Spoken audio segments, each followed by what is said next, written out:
even the prime properties or prime real estate all over the world has pretty much always stayed at the value because the wealthy will always buy it. Yeah, the exception to it at the moment is the change of the stamp duty, which affected prices amazingly. But whereas a business or an individual holding several £1 million, not knowing what to do with it, would buy a London property from an offshore Virgin Islands normally account, hold it, sell it, not have to pay any tax. Now that they do have to pay tax, so they've stopped doing it.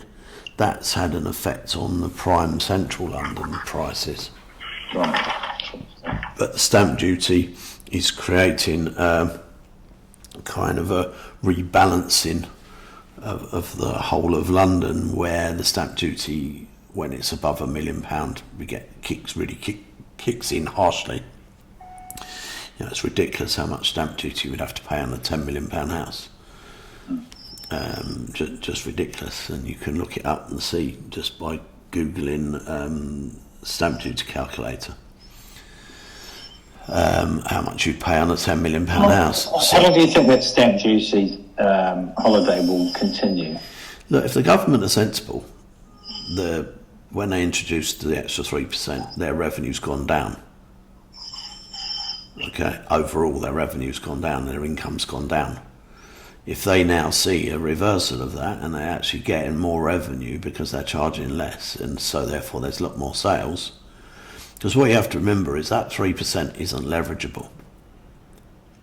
Okay, now if you think about it, it's not leverageable, which means you can't borrow a mortgage against your stamp duty. You can only borrow it, so if the stamp duty goes up by 10 grand on something, that's 10 grand that you can't borrow 7 grand of. Yeah, you have to find that whole 10 grand.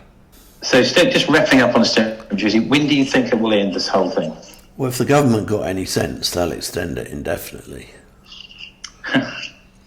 Or maybe even change the bracket to 1 million rather than 500 grand.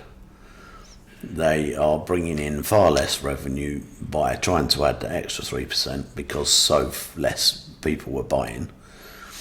And the movement, the statistics of people searching for properties between 450 and 500 grand has gone up. I think it's 38 times, the last bit I read. So the people searching for properties in that price bracket has gone up 38 times. Right. Because of the stamp duty.